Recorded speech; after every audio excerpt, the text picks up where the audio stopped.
Tatandaan ho natin na parte ng tinurong pagdarasal ng Panginoong Hesukristo sa Matthew chapter 6, sa verse 11 sinabi doon, "Give us this day our daily bread." Sa halimbawa ng dasal ng Panginoong Hesukristo, hindi niya pinagdasal na ibigay mo sa akin ang lahat ng tinapay sa buong mundo or punuin mo ang ref namin ng mga pagkain. Ang hinihingi sa kanya ay yung pang-araw-araw na pangangailangan. Ito ay nagtuturo sa atin po mga kapatid na enough ang tugon ng Panginoon sa ating buhay, sa ating mga dasal. At kung tayo po ay nagkukulang, kinakapos tayo sa provision, no?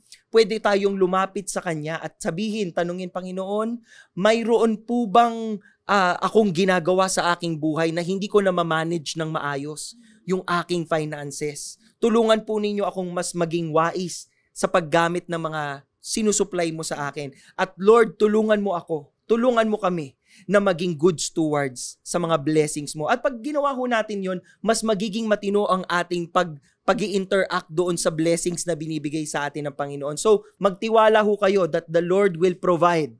Pero kailangan ang pananampalataya natin, buong-buo pa rin sa Kanya, dumating man o hindi ang arawang tinapay.